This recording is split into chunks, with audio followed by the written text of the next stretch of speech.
tell there's something about the performance is a little lackluster. You know what I mean? It's like it's just not there. But then there are other voice actors.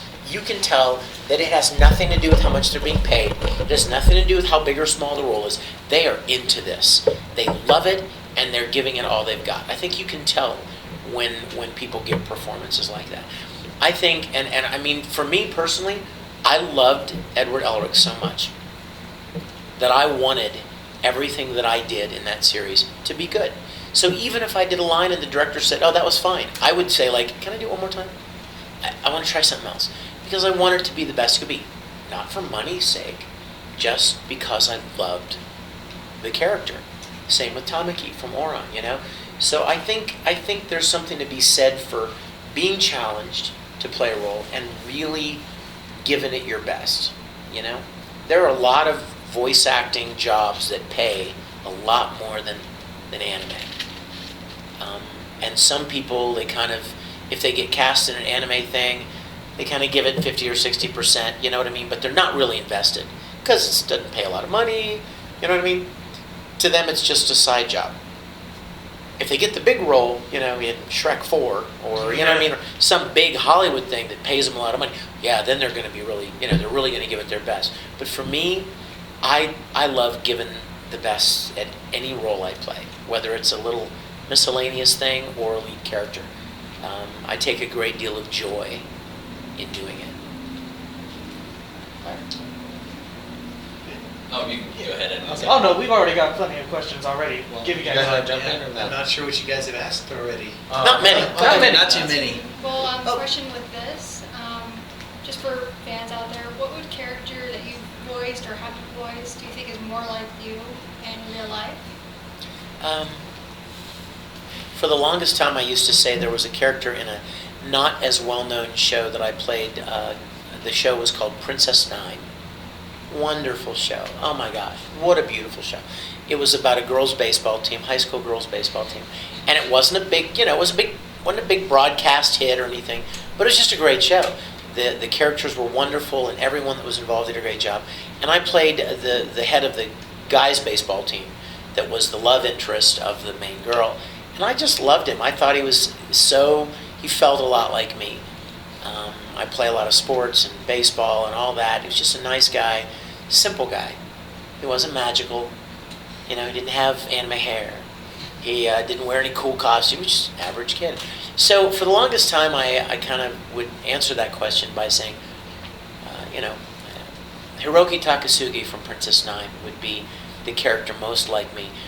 But so you say tofu a lot. Exactly! Yes, you remember the series. Yes. Oh my gosh. The ending to that one irritated me so much because of your character, actually. But it's okay. He was I didn't write the show. I just... I'm not responsible for how the show went. No, it's cool. But then, you know what? But then I kind of threw that out the window when I did Ouran High School. I love Tamaki Suo so much. And I'd like to think that he and I have a great deal in common. So I would have to say maybe... No, not so much the hair as much as just personality-wise. I kind of tend to spaz out, but then, you know, I try to be romantic and soft-spoken and charming on occasion, you know? And then, like, he plays the piano, and I play the piano, and he's kind of a loner who creates this club to kind of feel like he has a family. I identify with that. So I would have to say Tamaki now. So, so you kind of think of this as your big extended family, right? Yep. Kind of. Okay. What would you be doing if you didn't get into voice acting or music?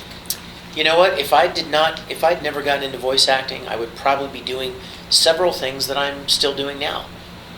Before I started voice acting, I was writing and producing music professionally. I worked with a lot of ad agencies and production companies, writing music for television and broadcast and radio and commercials and stuff like that.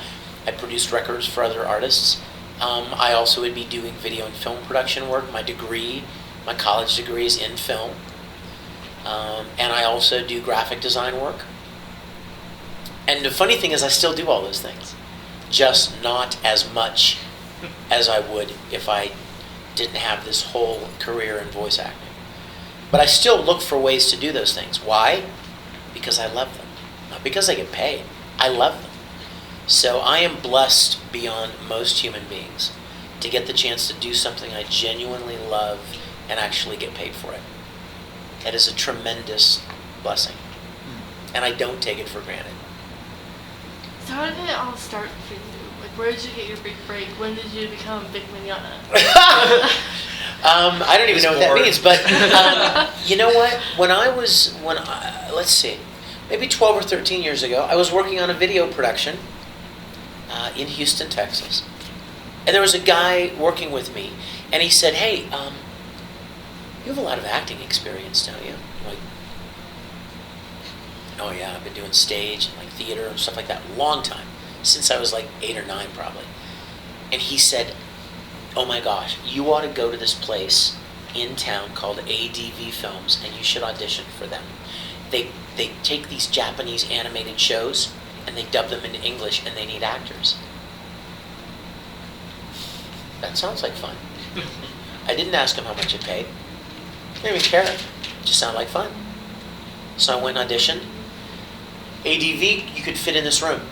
It was a little tiny studio made up of people like us who kind of love what we do, and they just wanted to make anime available to the English-speaking, world. And so I auditioned, and I got cast as Vega in Street Fighter 2. And then we did Street Fighter 2, and that was fun. I didn't even know what they ever did with it. I mean, I don't know, do they release it somewhere? Do The Oh, anime which movie. buy it? one? Street Fighter 2 V or Street Fighter The one 2? that it was released in the UK. That's what I know. But my point is at the time, I didn't even really know whatever happened to it when we finished it. It didn't matter. It was just it was an acting gig. It was fun. Well, then they did another show called, I don't even remember, Gasaraki, Nadesco, Martian successor Nadesco. Yeah. And I kept getting cast in these shows. Then they did Sayuki. And I played Kugaji, and then they did Full Metal Panic, and I played Kurt Weber. And at the time, still, it was just this little, anime was this weird little niche thing. It wasn't, it wasn't huge or mainstream. And I was just doing it for fun. And I was still doing the music production, Well, then I heard that they did anime conventions. I'm like, really? I mean, when I was a little kid, I went to Star Trek conventions. I had no idea they had anime conventions. So I was invited to an anime convention. And when I was at the anime convention, I met some people from Funimation in Dallas. First time I ever knew anyone else did this stuff. And they said, "Hey, you should come up and do some work with us." Okay. Went up there, did Broly and Dragon Ball Z, did Yu Yu Hakusho, Case Closed, Kitty Grade, Spriggan, Spiral. And then the next thing you know, Funimation gets Full Metal Alchemist. And they asked me to audition. I auditioned. And in answer to your question, that was when my career really took a big jump, was because Full Metal was on television. I'd done like 40 or 50 shows by then, but they were all direct to DVD.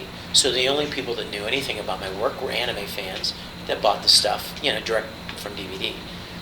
And then I was doing more conventions and met people from Los Angeles. And they were like, "Hey, you should come out here and do some work out here." So I started working in LA, and I started doing stuff like Naruto and Vampire Knight and Bleach and, video games like Persona and Soul Calibur and Disgaea and on and so that's how it grew. It just really, it was like a big snowball, and it just picked up speed and kept getting bigger and bigger. And I never imagined for 1 minute that it would ever become what it has become. I'm blown away. I am so full of gratitude for for the way that that my career has gone, because I never expected any of this. Okay, here's a good question. I was at your panel earlier today, and you nearly Was that had you me shooting? Yes, you nearly. I thought that was you. Yeah, I switched stuff out a lot. I'm not all here. Oh, that's all right. That's But very cool. what was the main idea to a Full Metal Fantasy that really just said, "Hey, I got this idea. We gotta try." Well, you know what's funny is it was born at an anime convention.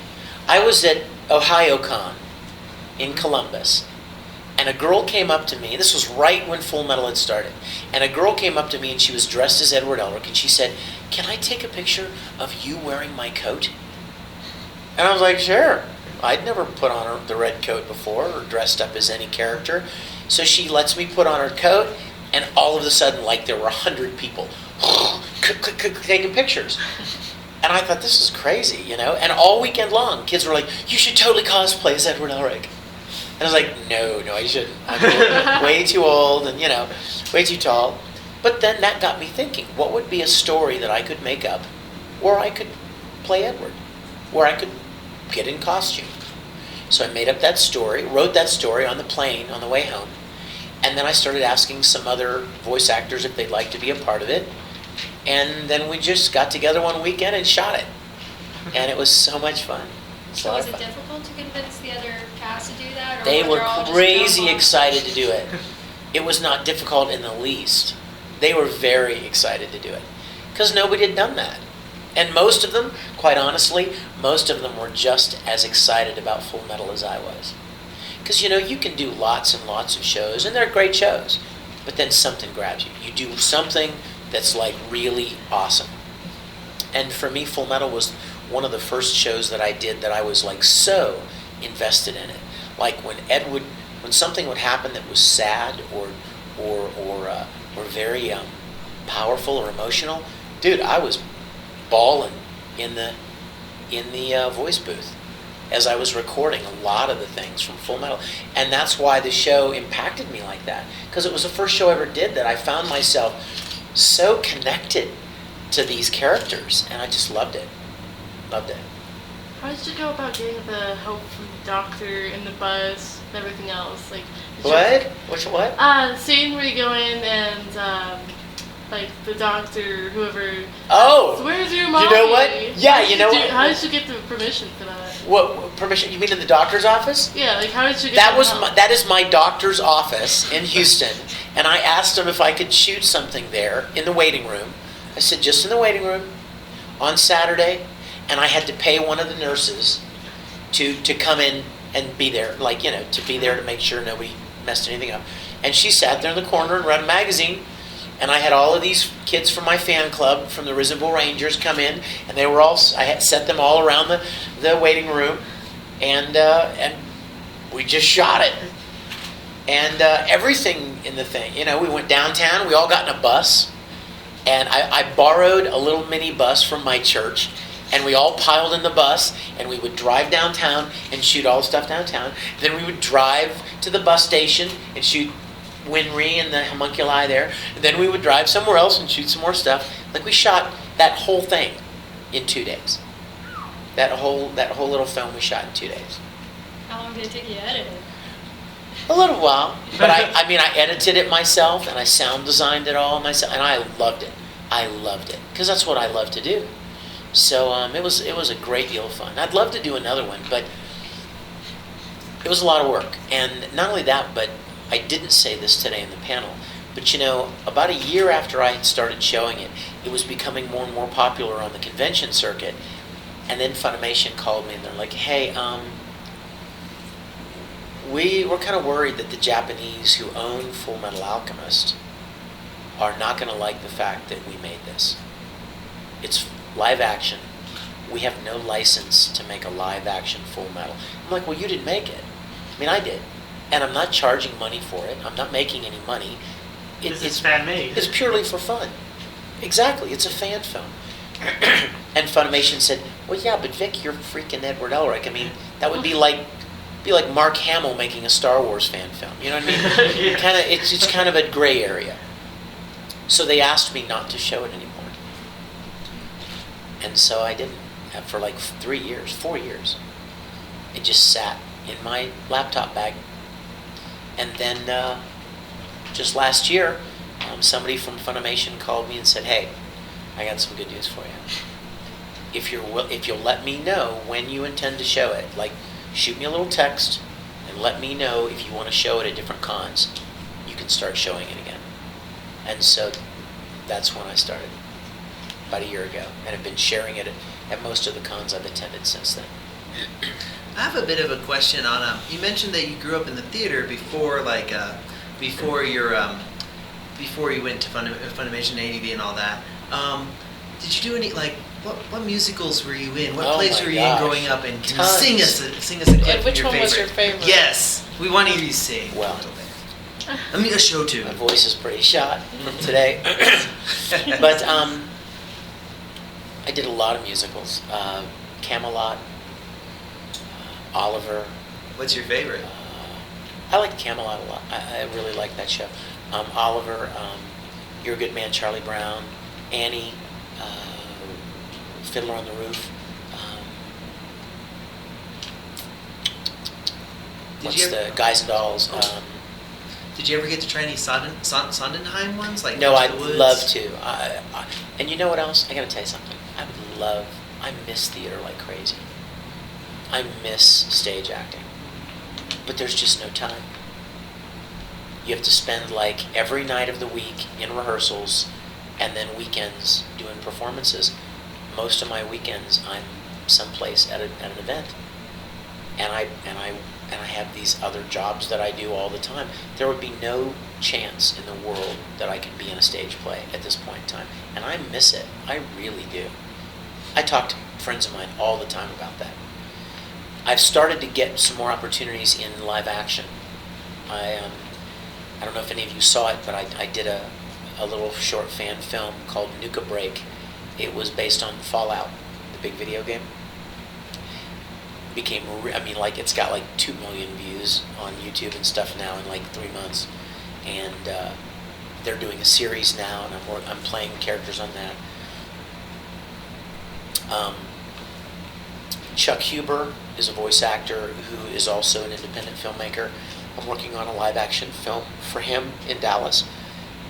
Next week, I'm going to be in Montreal for the Montreal Comic Con, and then I'm heading down to New York to shoot another independent film.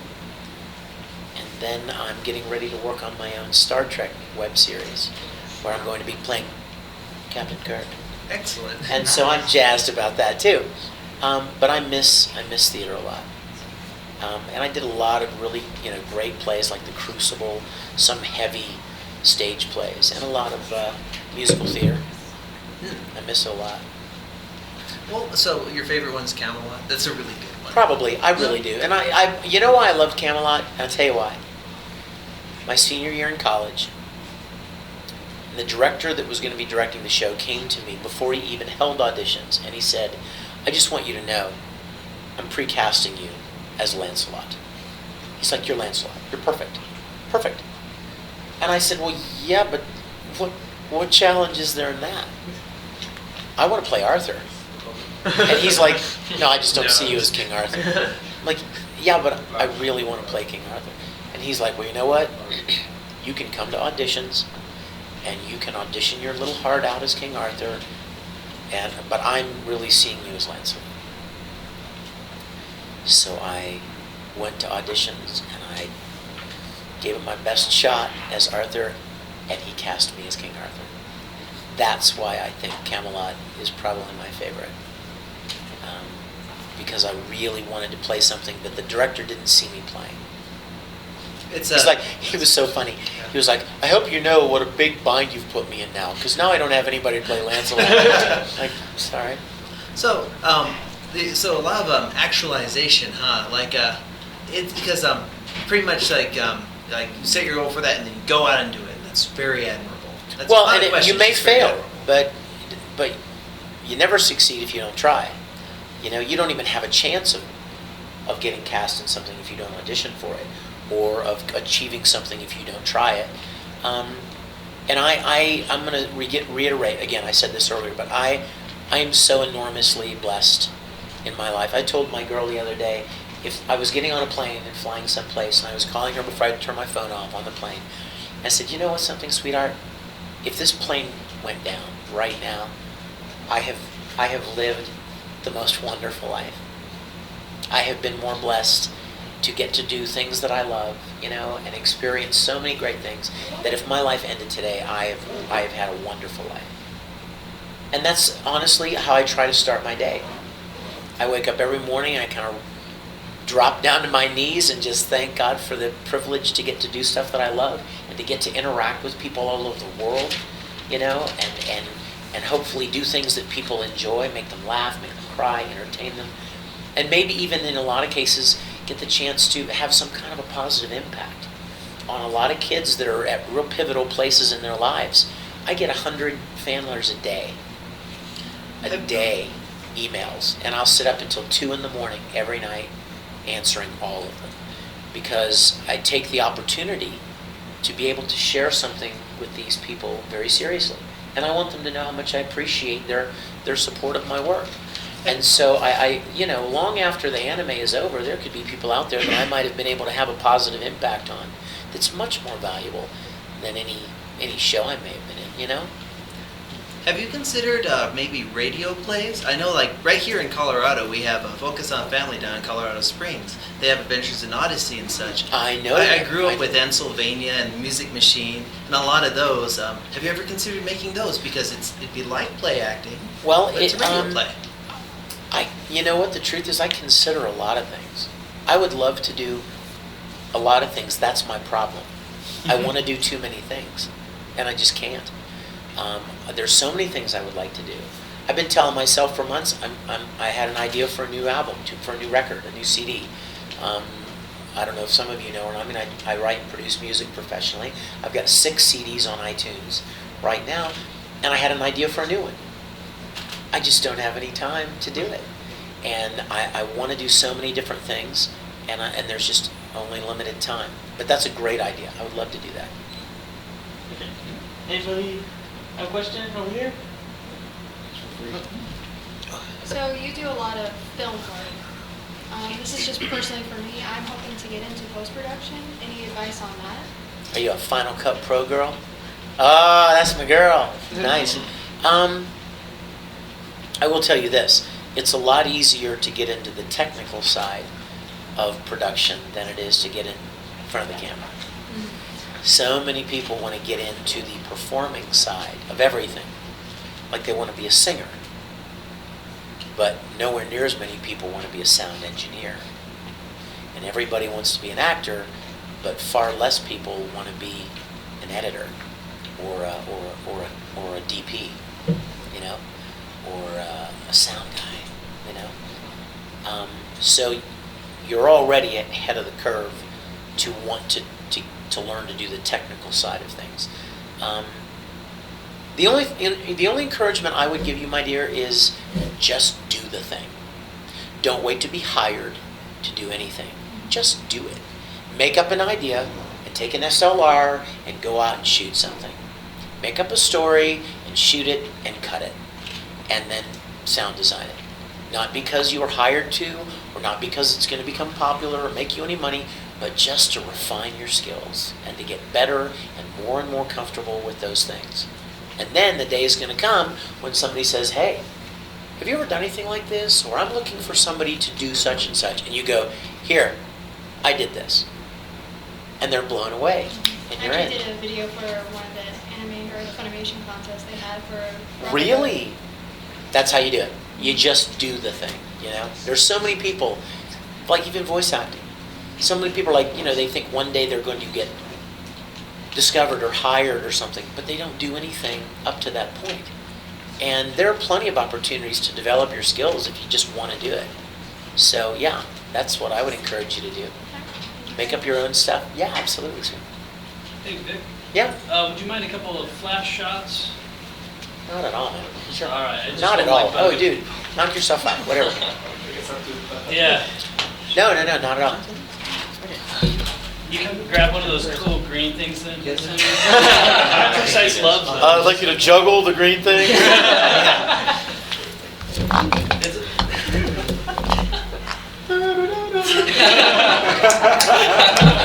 used to be able to do this. These are big balls. Oh, there we go. Okay. What's another question? Okay. Do you have any, just because you worked in the industry for years, do you have any just funny stories you want to get off? Here we go. That's a whole different day right there. I have lots of fun stories.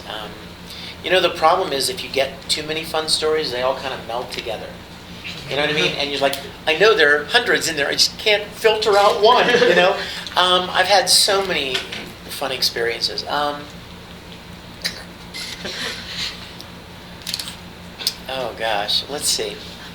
You use the one today. You did the What? You kissed the guy on the cheek. No, that was kind of weird. But, you know, I have this thing that I love to do every once in a while. In the recording studio, you've got a control room where the engineer and the director sit. And the director's sitting in front of a computer, and he's got the script on the computer. And then you're in the booth as the voice actor. You're in the sound booth, and there's a monitor in the booth, and a computer monitor, and that monitor is being fed by the director's computer. So you're looking at the same script the director is looking at, right?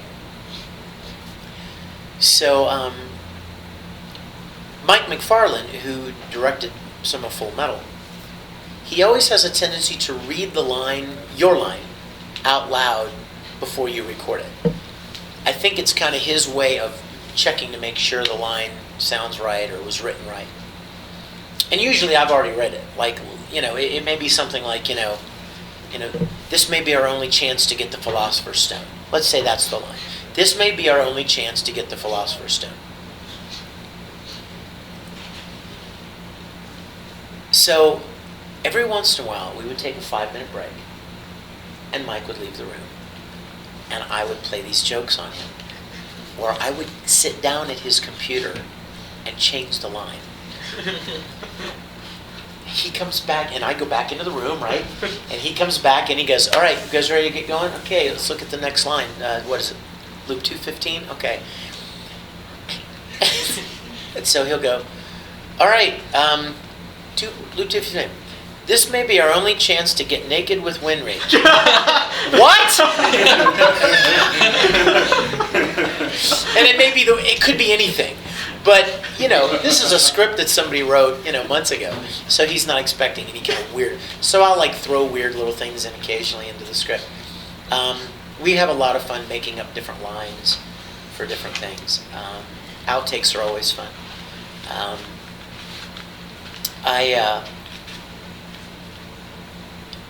The funny thing, some of you may or may not know this, we record alone. There's nobody else in the booth.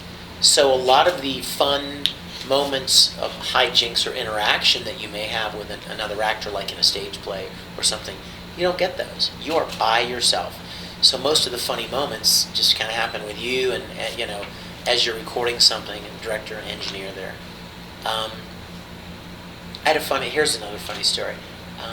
I was recording Dean Angel, and David Williams was the director, and there was another guy engineering. And there's a big glass picture window right here, okay? And I'm in the booth, and I can see David, and there's the engineer sitting at the control, and they're facing me.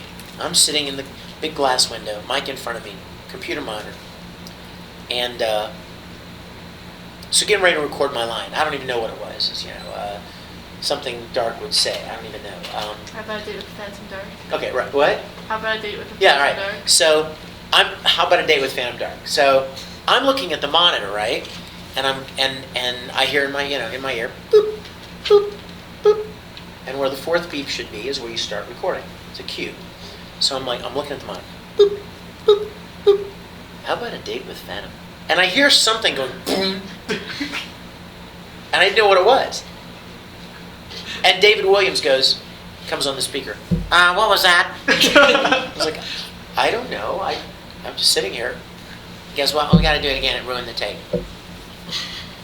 Boop, boop, boop. How'd you like to go on a date with boom? And David's like, Vic, what are you doing? Are you kicking the chair? What's up? I'm like, dude, I'm not doing anything. I have no idea what that sound is. He's like, let's go again, Vic. That's right. So like I'm doing it, but I'm not. So this time, it's like, boop, boop, boop. How'd you like to go out on a date? And I looked up. and the engineer had a big rubber band, and he shot it at the glass window, and I heard boom, like, you bugger, and we just started cracking up, and then he started playing it over and over again, so you would hear boom, and then he looped it, so it was going boom, boom, boom, boom, and then he sped it up, boom, boom, boom, boom, boom. I mean, like, just all these weird things, and he slowed it down, boom, boom, and we were just sitting there like dying laughing. I don't even know why, but it was just one of those fun little, those little jokes we play on each other. There are a lot of fun stories over the years. There was the show called Air. Anybody know that show? Air. Yep. Beautiful show. Beautiful show. Play this homeless guy, and it's a very sad show. Gold. Pretty much. Yeah, Yukito was the character. And so there was one scene where Yukito falls into this stream of water. And he looks up, and there's this cute little girl standing at the top of the hill. And so he gets up, and he's all soaking wet, and he's walking up the hill. And he's talking to her as he's walking. And then he gets up to the top of the hill, and she reaches her hand down, and he takes her hand, and she pulls him up to the top, right? Well, I'm voice acting this, so I'm talking, and I'm doing the Yukito thing, and then when I take her hand, I'm like, little effort, right? And that thanks. I don't even know why I did this, but we were recording, and I took her hand, I went, and the director just started dying laughing because it fit in perfect, like as you were grunting to pull yourself up. So then, like the whole rest of the episode, every time like Yukito sat down on a bench, I'd go, we just started making fart noises, and that's so juvenile, but it was so much fun. We laughed so hard. Oh my gosh. Yes, lots of fun stories. We have time for just maybe one more question. One more question? Should we do a lottery? Rock, paper, scissors. Okay, rock, paper, scissors. We'll do this. Who's? You are representing. Come on, let. Loco wins. You go. Oh, yeah. What? You got the list. Alright. I know read well. What is it about anime that you think draws people into this sort of world that we have all created? Uh-oh. Just giving you a well thought out answer. I think the attraction of anime is that the stories are so intriguing.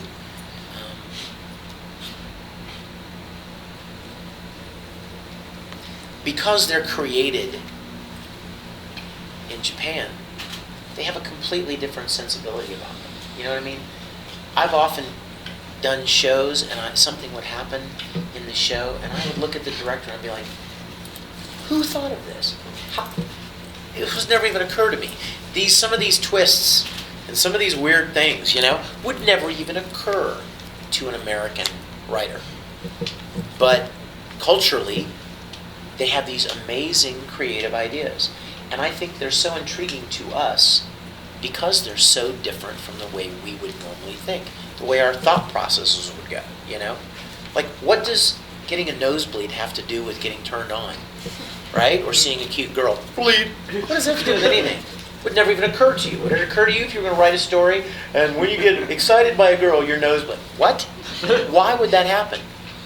No. But they come up with all of, and like Full Metal and Evangelion and some really interesting story ideas and characters and character designs and the stylized artwork, the way everything looks and sounds. It is all very interesting to our culture, just as conversely, our culture is extremely interesting to them. They eat up our stuff like we eat up theirs. Do you know that? Go to Tokyo, man. Like, They like literally make T-shirts with English words on them that don't even mean anything because they're intrigued by our language. Just certain words that they like the sound of them. Characters, animated shows, movies, they are as intrigued by what we create on our side of the ocean as we are by what they create. Because it's so counter to the way they think. They're as fascinated by the stories we come up with sometimes as we are by theirs. But I think in answer to your question, I think the combination of all of the amazingly creative, whether it be story, character designs, animation, music, all of it, are so intriguing to us that and there's something for everyone. It's not just like kiddie stuff, you know? Like when I try to tell people I voice anime, they're like, well, like Pokemon?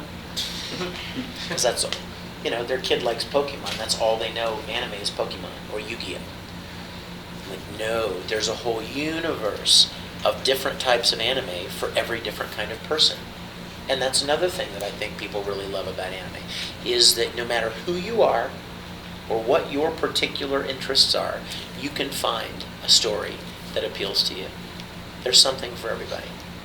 And I personally absolutely love how anime brings so many different types of people together for even at a convention, for one weekend.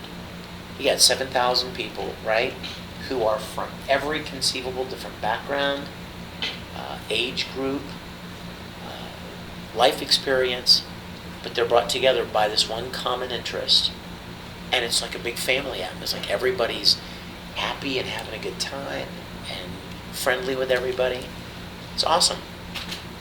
I think the rest of the world could learn some valuable lessons from the kind of way that everybody enjoys each other, gets along with each other at anime conventions. I tell my friends, you know, that don't know anything about anime, about that, and they can't believe it. I mean, they can't imagine that it would be like that. And then I'll get them to come with me to a convention, and they're just blown away. They're blown away by how everybody's got a smile on their face. Everyone's having so much fun, you know. They feel like they belong. Most of the time, so many anime fans a lot of them get like ostracized or made fun of or teased, or they feel a little bit like an outcast, whether, you know, high school or college or whatever. And for one weekend, they're part of the group. They are accepted, and the costume they spent months making, everyone's taking pictures of it. You know, I love that. I love people getting the chance to feel like they're accepted and they're part of the group. And that's something that I want to do my best to try to encourage in my career and in my going to conventions and doing appearances. I want to be able to encourage that kind of attitude and that kind of spirit. Anything else? What time is it? That was the last question. Anything else? What? Hey, listen, you guys, we're going to do this again tomorrow, right? What time? We talked about splitting it in half because I had to go someplace tonight, so I couldn't go all the way to 7. But I'm happy to do some tomorrow. It depends on what the press room availability is. So we don't know that yet? We don't know that yet. Okay. Well, you guys, if there's anything else you'd like to talk about, I asked them to carve out an hour for me tomorrow, and if you guys want to come check with the press room and find out, and if there's anything you'd like to talk about, feel free to come back tomorrow. Okay? 10 at night or 10 in the morning. Happens. I was all sorts of There you confused. I go. thought it was 6, and then I told it was 10, and I'm like, what's going on? I was always under the impression that it was this morning from 10 to 11. Yeah. But apparently, unbeknownst to me, Yeah. all these other people were throwing numbers around. Well, I didn't even hear about it until we came. We just finished up interviewing. Anime Pulse and Litherus. I can't think of his name. Oh, Director. Yeah. We share another interview later today. Michael. And like right at the end, they're like, Nicholas or- Yeah, "Oh, if you guys Michael run downstairs and go Superglass. interview I can't say his name. What? No, that was miscommunication with the staff, that's I think. okay.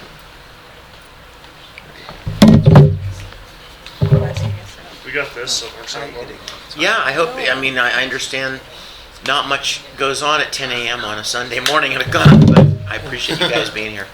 No problem. Happy to find some stuff. I told the staff, I'm like, look, I need to sleep just as much as anybody else. I got to so sleep if at nobody's 4. going to show up, let me know because I don't want to get out. Oh, yeah, nobody came. So thank you for being here. No problem. So, hey, since you guys were here before us, you guys want to start out with the first questions? Well, I've got an easy one. Okay. How long does it take to do that wonderful hair? You know what's funny? Not long at all. I'm serious. I don't really do much to it. I get out of the shower and I comb it and I kind of mess it up and then I kind of get dressed and by the time I'm dressed it's half dried anyway and then I'll just take the blow dryer and dry the rest of it and then spray it. I don't normally wear it like this up, but I kind of do that sometimes at cons because hey, if there's some place you can get away with wild hair, it's an anime con. That's for sure. You kind of become like a convention rock star. Like you're all over the place, and there's like a line everywhere. So how does it feel to kind of have that going on? I'll tell you what, man.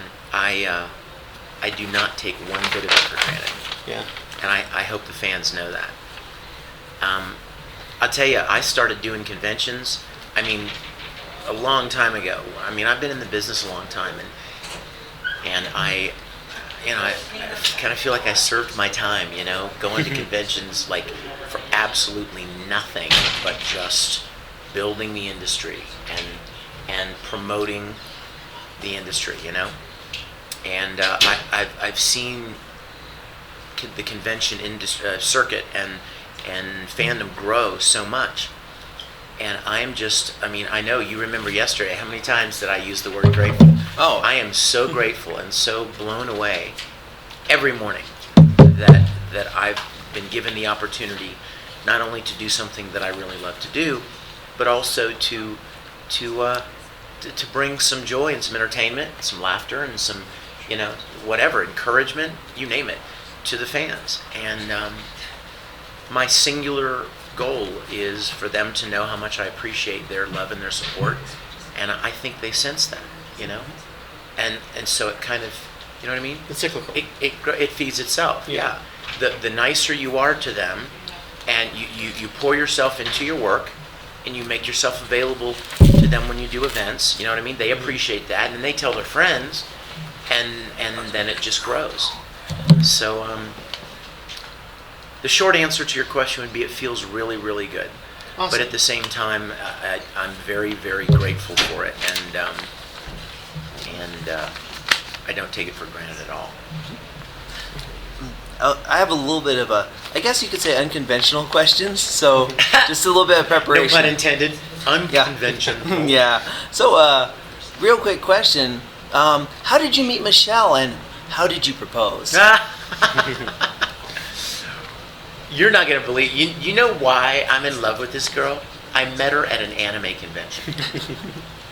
Now, if you guys know anything about me, you know that I'm a Star Trek nerd and anime voice actor. You know what I mean? Like a nerd, a geek. I'm one of you. I mean, I am a You proved sci-fi, that last night. right? The- Lightsabers, Star Wars. I go to Star Wars cons dressed in Jedi robes. I've got these amazing Jedi robes. I have a lightsaber website.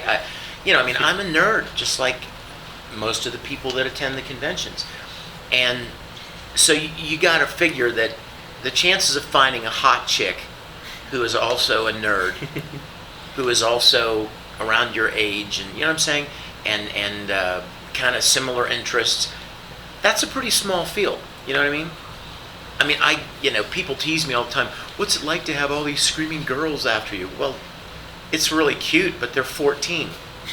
So it's not like, hey, you want to come to my room later? I mean, there is not even it doesn't even occur to me that there would be any kind of a romantic thing. Most of them I see them more as like they could be my daughters, And so when I was, you know what? It was in 2007. I was the first American guest of honor ever at Anime Expo in Los Angeles. They had traditionally only reserved that that title for Japanese guests. And they decided that that was going to be the first year that they made a couple of voice actors guests of honor, American voice actors. And it was me and Laura Bailey. And I was doing a Q&A session and looked down over the sea of kids, and here's this woman, very lovely. Bright red hair. Yeah, you couldn't miss that, right? And then after, I was talking to some people, and she was standing right there, and I saw her again, and I was like, she looks familiar, but I don't know where I've seen her. Maybe I haven't. But I used the cheapest line, and it wasn't a line. It was a genuine question. I'm like, she walked up, and I said, have I met you before? Do I know you from somewhere? And she was like, no, but, you're about to. And immediately she was like, you've met her. She's all personality and, animated, pardon the pun, and vibrant, and, you know what I mean? And just very engaging. And we sat down on a bench in some hallway at the Los Angeles Convention Center for like 3 hours and just talked and talked and talked. And we couldn't get the words out fast enough because we were so like, everything she said, I was so excited because she was expressing interest in this and a love for that, and she's an actress, and oh my God, I'm an actor and you're an actor, and music and on it went. And I never expected to, anything to ever come of it. But the more I learned about her, the more wonderful she became. So she's one of those rare mixes of nerd girl, geeky, sci-fi loving, anime loving girl who is beautiful and intelligent, educated and articulate, talented, funny. So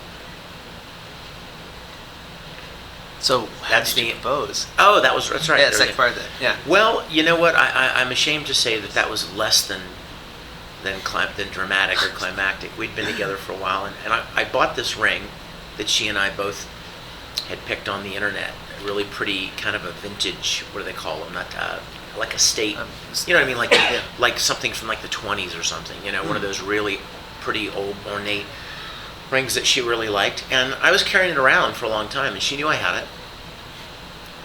And I was getting ready to leave for a convention one morning, and she was still in bed, and I had gotten up and gotten dressed and got my luggage packed, and I was getting ready to roll out, and next thing I know, she kind of sat up, and I thought she was still asleep, and she's like, no, I wanted to say goodbye and make sure I was awake when you left.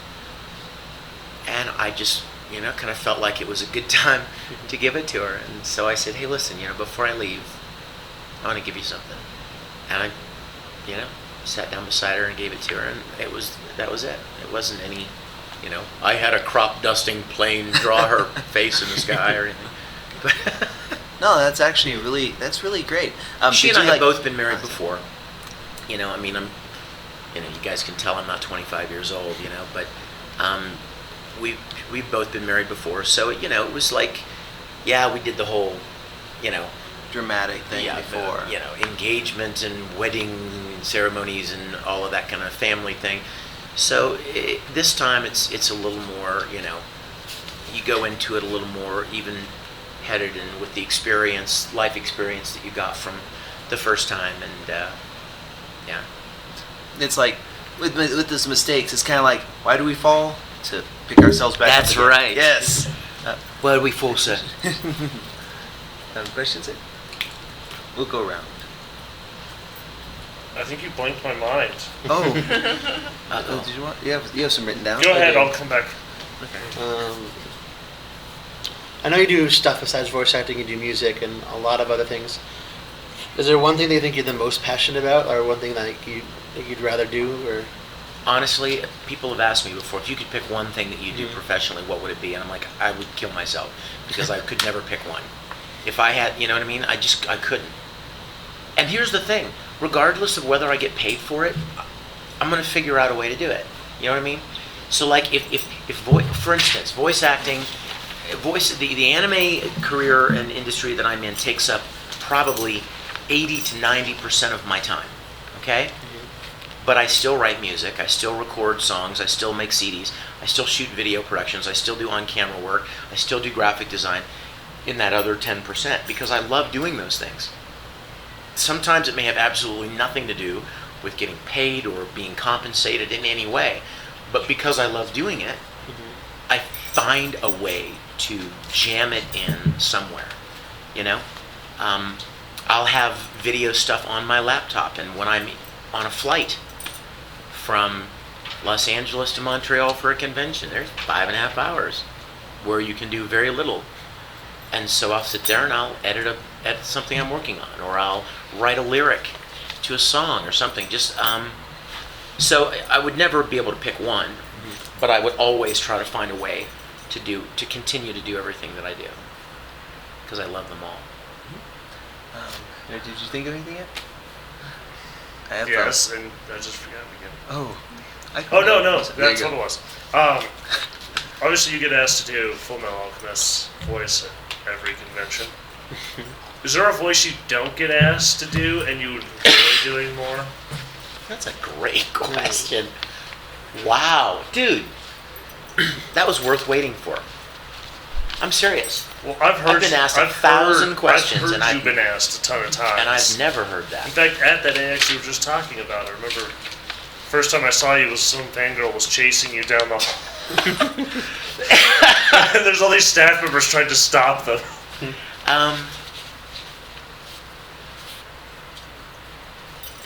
There isn't any particular character that I wish somebody would ask me to do. In fact, I'll be honest with you, this is going to sound weird, but I don't like doing voices live for people, because to me, it kind of destroys the mystique of it. You know what I mean? Like, when you see Ed, he's this cute little 15-year-old kid with blonde hair and pulled back in his little ponytail and his little red coat. And I want people to have that image. You know what I mean? So a lot of times when I've been in panels and people will say, you know, would you do a line or a monologue or something from Full Metal? I'll say, you know what? I will, but everybody close your eyes. I want you to close your eyes and I want you to visualize Ed's face, not me, him. So I think it ruins some of the magic of the characters when, you know what I mean, when you see some guy doing this voice of this magical,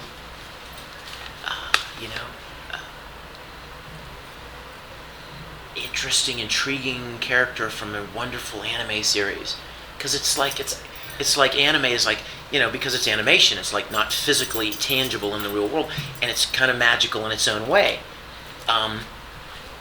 And so to detract from, I feel like it detracts a little bit to see a real guy doing something.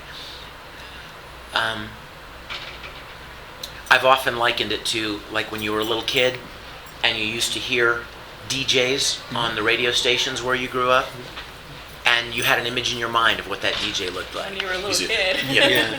95.6, the jam, you know, and you're like, this guy is badass. And then you go to a Kmart opening or something, and here's the guy signing, and he's like this little scrawny guy, or he's some big, huge, you know what I'm saying? And you're like, ugh. And somehow or another, something is, you know what I mean? That voice and that image is somehow reduced to this guy. So I don't, and that's another reason why when somebody will ask me to do and it doesn't matter if it's a guy or a girl, I'll say, hey, give me an headline, man, give me an headline. I will get up right in their ear and go, this is all my fault, Al, so I'll do whatever it takes to get your body back. Because I don't want them to look at me. You should get like a cardboard cutout. Just like, that'd be awesome. Yeah, hold up a little sign. But you know what I mean? Because I don't want them to see me, I just want them to hear it. Yeah. Yeah, so that's it, you know. There are a lot of, that's a great question, but there are a lot of characters that I've really enjoyed that that sounded different, and I enjoy getting to do roles that don't sound like me. I played this Akuma clown in the first couple episodes of D. Gray Man, And I mean, he was freaky sounding guy. And, Ikaku from Bleach has a really different kind of a voice, I mean, I love doing things that don't typically sound like the young hero type. But I don't get asked to do those much. So. Yes, it's my turn. Well, the lady over there is setting up her stuff. This one's a little bit heavy, but I have asked it of a lot of the other voice actors and stuff. Today is the 10th anniversary of the September 11th attacks. Do you remember where you were when they happened? And Very what well. are your thoughts and opinions on it? Very well. I was still married at the time. My wife had already left with the 2 kids. I had 2 stepkids. They were her children from a previous marriage. She had already taken them to school, and I was in my little recording studio at the house, and had the television on in the background. I had it on, but I had it on HBO or something. And my friend Todd Huey called me on the phone and said, "Oh my gosh, are you watching the news?" No. He said, "Turn it on." And I turned on whatever, CNN or whatever, and saw the one tower with the smoke coming out. I'm like, holy crap, what happened? He said, "A plane hit the building." And I just sat there kind of transfixed watching it, and I was watching it live when the second plane came in. And then I got a call from my wife, my ex-wife, saying, "Do you know what's going on?" And I said, "Yeah, I'm watching it right now." And she said, "Please get in the car and go get the kids from school." I'm like, why? I mean, we're in Houston, I mean, that's what I mean? There's no reason to think that anything would happen at the little school they're in Houston. And she said, "Just please do it." And I could tell that she was a little frantic. So I did. So I went and I got the kids, and she came home from work, and I brought the kids back to the house, and we all converged at the house, and we sat on the couch in my studio with the television on, and as a family prayed for what was going on. And pretty intense stuff. What are my feelings about it?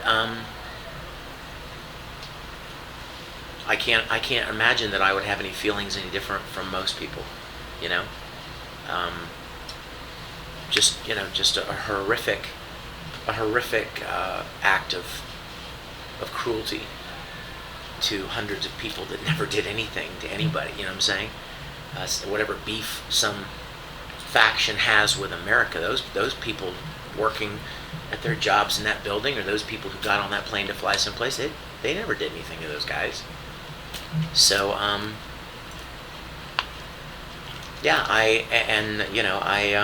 it's kind of funny that you should even ask that, because I'm currently working with a voice actor named Chuck Huber, who is also an independent filmmaker, and he is working on a film about 9/11. But it's very, very atypical. It's not the tragedy of 9/11. It's actually a. Is it the one with, like, I think I saw this on IMDb. Oh, I think I think your fiance's in it too, isn't Yes. she? Yeah. And it's about like the firefighter and the cop, something like that. Is that? No. not that It's one? well, she's in it, but no. What it Yeah. is you guys ever see the movie Waiting for Guffman? It's a really funny, quirky little film about this little town in Missouri, and they're going to put on a play, a little original musical to celebrate the centennial of the city.